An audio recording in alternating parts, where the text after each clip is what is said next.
লোকসভার পঞ্চম দফা নির্বাচনী আরো খবর জানাবো আপনাদের। পশ্চিমবঙ্গ থেকে সরাসরি যোগ দিচ্ছেন সহকর্মী শুভজিৎ পুততুণ্ড।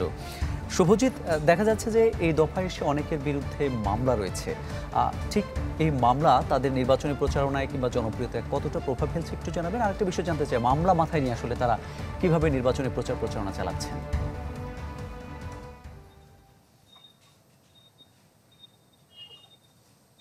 মামুন, প্রথম কথা বলি, আপনার বাংলাদেশের অনেক মানুষের জর্জ ফার্নান্ডেজকে মনে থাকবে। জর্জ ফার্নান্ডেজ ভারতের প্রতিরক্ষা মন্ত্রী ছিলেন এবং এই জর্জ ফার্নান্ডেজ তিনি কিন্তু জেলে গিয়েছিলেন, বিভিন্ন ধরনের কেলেঙ্কারিতে তিনি অভিযুক্ত হয়েছিলেন, জেলে গিয়েছিলেন এবং সেই নিয়ে ব্যাপক সরগোল হয়েছিল। বাংলাদেশের মানুষের খুব ভালোভাবে মনে থাকার কথা, এই জর্জ ফার্নান্ডেজ তিনি বিহারের মুজাফফরপুর থেকে তিনি যখন ভোটে দাঁড়িয়েছিলেন জেলে থেকে নির্বাচিত হয়েছিলেন।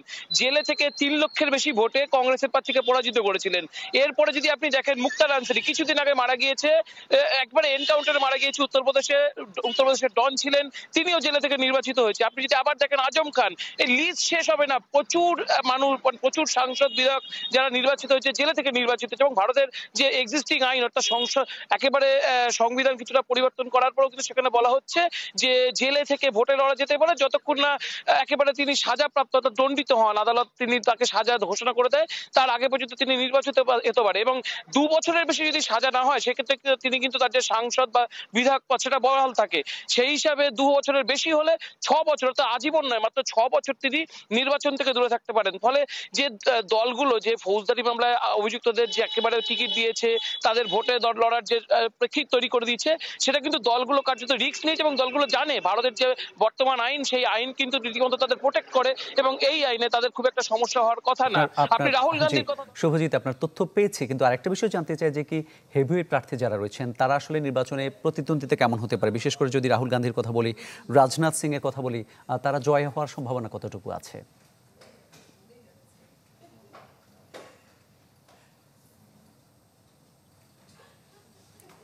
শুনতে পেয়েছেন নিশ্চয়ই।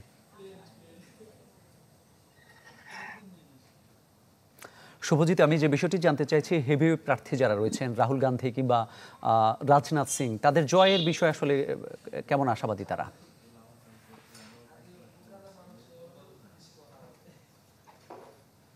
দেখুন, রাহুল গান্ধীর জয়ের বিষয়ে কিন্তু এই মুহূর্তে খুব একটা সন্দেহ নেই, কারণ একেবারে সেফ সিট হিসেবেই কিন্তু কংগ্রেস রাহুল গান্ধীকে নিয়ে এসেছে। কারণ আমেথির সিটে যদি রাহুল গান্ধীকে এই মুহূর্তে নিয়ে যাওয়া হতো এবং রাহুল গান্ধী যদি সেখানে হেরে যেতেন, সেক্ষেত্রে রাহুল গান্ধীর একটা ইমেজ সংকট তৈরি হতো, যার ফলে কিন্তু তাকে রায়বেলি একেবারে একটা সেফ সিট বলা যায়। কারণ ২০২২ সালের যদি নির্বাচন আপনি দেখেন, সেখানে কিন্তু রায়বেরেলির যে ৫টি বিধানসভা আসন, সেখানে কংগ্রেসের যে প্রধান জোটসঙ্গী উত্তরপ্রদেশের সপা, তিনি কিন্তু ৫টার মধ্যে তারা কিন্তু ৪টাতে জয় সুনিশ্চিত করেছিলেন। ফলে ২০২৪ সালে সেই ফলাফল খুব বেশি হেরফের হওয়ার সম্ভাবনা খুব কম এবং রাহুল গান্ধী জেতার সম্ভাবনা এই সিটে অনেকটাই বেশি, যার ফলে কিন্তু রাহুল গান্ধী জিততে চলেছেন, এটা কিন্তু নিশ্চিতভাবেই বলা যায়।